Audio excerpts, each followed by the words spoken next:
అనుకునే వర్గాల కన్నా కూడా, వాళ్ళందరికన్నా కూడా ఇంకా గొప్పగా చదువుకున్న ఓ విద్యా విప్లవం అంబేద్కర్ గారు. ఆయన బడిలో చదువుకుంటా ఉన్న రోజుల్లో ఆయన దళితుడు కాబట్టి తన తరగతి గదిలో మంచినీరు తాగాలంటే ఆ గదిలో ఉన్న ఆ కుండలో నుంచి గ్లాస్ ముంచుకొని నీరు తాగడానికి వీల్లేదట. ఆ బడిలో ప్యూను దళిత విద్యార్థికి నీటిని ఆయన తెచ్చుకున్న గ్లాసులో నుంచి పైనుంచి పోసేవాడట. ఒకసారి అంబేద్కర్ గారు ఆయన చెప్పిన మాటలు ఒకసారి వింటే, బడికి ఏ రోజైనా కూడా ప్యూన్ రాకపోతే ఆ రోజు నాకు తాగడానికి మంచినీళ్లు కూడా లేనట్టే అని చెప్పి అనే మాటలు ఒక్కొక్కసారి బాధ కలిగిస్తాయి. ఒక్కొక్కసారి జరుగుతా ఉన్న ఆ నిజాలను చూసినప్పుడు ఇంకా మనము ఎక్కడ ఉన్నాము అని చెప్పి అనిపించే మాటలు ఇవి. అలాంటి అంటరానితనాన్ని తాను స్వయంగా అనుభవించి దాని మీద ఒక తిరుగుబాటును, ఓ విప్లవాన్ని, ఓ స్వాతంత్ర పోరాటాన్ని, వీటి అన్నిటినీ కూడా ఉమ్మడిగా చూస్తే, ఉమ్మడి చేస్తే ఆ పోరాటానికి రూపమే అంబేద్కర్ గారు.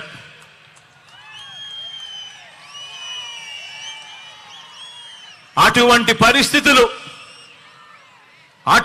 పరిస్థితులు స్వతంత్రం వచ్చిన తర్వాత కూడా 77 సంవత్సరాల తర్వాత కూడా వేరు వేరు రూపాల్లో ఇవాళటికి ఉన్నాయి. అంటరానితనం రూపం మార్చుకుంది అంతే. ఆలోచన చేయమని అడుగుతా ఉన్నా.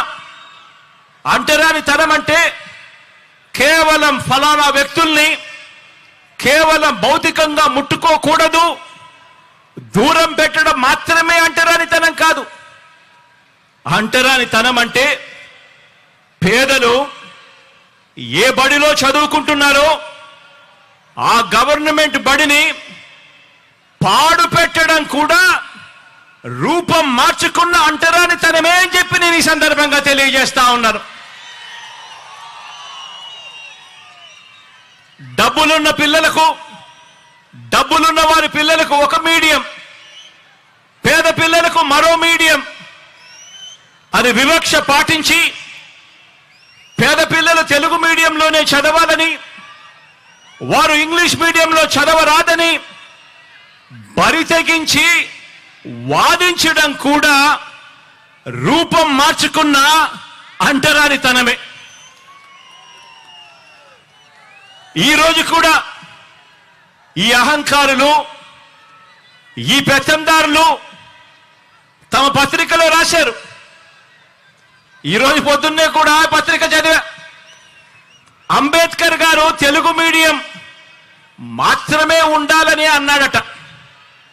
నిజంగా ఈ పెత్తందారుల పిల్లలు, ఈ పెత్తందారుల మనవళ్ళు మాత్రం ఇంగ్లీష్ మీడియంలోనే చదువుతారట. నిజంగా ఇలా మాటలు చూస్తే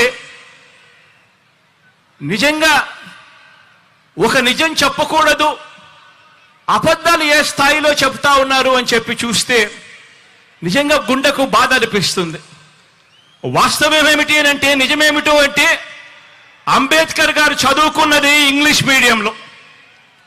ఆయన పిల్లవాడిగా 4వ తరగతి ఇంగ్లీష్ మీడియంలో 4వ తరగతి ఆయన పాస్ అయినప్పుడు ఆయన బంధుమిత్రులంతా కూడా పండగ చేసుకున్నారట. కానీ ఈ పెత్తందారుల పత్రిక, ఆ ఈనాడు పత్రిక, కానీ ఆ పత్రిక ముసుగులో తాము పాటించే ఈ అంటరానితనాన్ని, అబద్ధాలతో అందమైన మేకప్ వేయాలనుకున్న ఇలాంటి దుర్మార్గులు, ఇలాంటి నీచులు మన దళితులకు, మన బహుజనులకు వ్యతిరేకులు.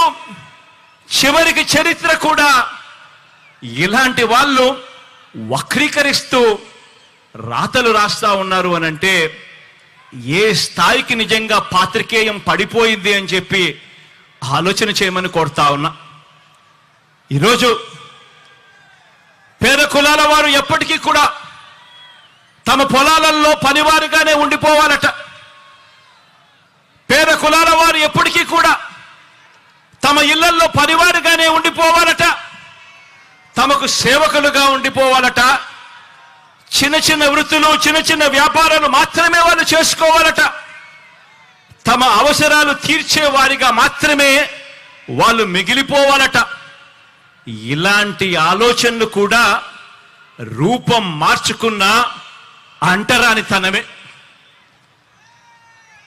పేదలు ఏ హాస్పిటల్లోకి వైద్యం చేయించుకుంటున్నారో ఆ గవర్నమెంట్ హాస్పిటళ్లలో ఎక్కడైతే పేదలకు ఉచితంగా వైద్యం అందుతా ఉందో అటువంటి హాస్పిటల్ కూడా నీరుగార్చడం, పేదలు ఏ బస్సుల్లో అయితే ఎక్కుతున్నారో ఆ ఆర్టీసీని కూడా ప్రైవేట్కు అమ్మేయాలని అనుకోవడం, ఇవన్నీ కూడా రూపం మార్చుకున్న అంటరానితనమే. ఏ పౌర సేవ కావాలన్నా కూడా, ఏ పథకం పేదవాడికి కావాలన్నా కూడా ఆ పేదలు లంచాలు ఇచ్చుకుంటూ, వివక్షకు లోనవుతూ, కార్యాలయాల చుట్టూ తిరుగుతూ, జన్మభూమి కమిటీల చుట్టూ తిరిగేలా వారి సహనాన్ని పరీక్షించడం కూడా రూపం మార్చుకున్న అంటరానితనమే. అవ్వ తాతలకు పెన్షన్ కావాలన్నా, రైతన్నలకు ఎరువులు కావాలన్నా పొద్దున్నే లేచి పొడువాటి లైన్లలో ఆ క్యూలల్లో నిలబడి చివరికి ఆ క్యూలలోనే మనుషులు చనిపోతున్నా కూడా పాలకుల గుండె కరక్కపోవడం కూడా, ఇవన్నీ కూడా రూపం మార్చుకున్న అంటరానితనమే. ఈ అంటరానితనంలో, పేదల మీద పెత్తందారి భావజాలంలో ఇవన్నీ కూడా భాగాలే. ఎస్సీల అసైన్డ్ భూముల్ని కూడా కాజేసి తాము గజాల లెక్కన అమ్ముకోవాలనుకున్న రియల్ ఎస్టేట్ రాజధానిలో పేద సామాజిక వర్గాలకు చోటు లేకుండా తాము మాత్రమే ఒక కోట కట్టుకోవాలన్న కుతంత్రాలు చేయడం కూడా రూపం మార్చుకున్న అంటరానితనమే. రూపం మార్చుకున్న ఈ అంటరానితనం అంటే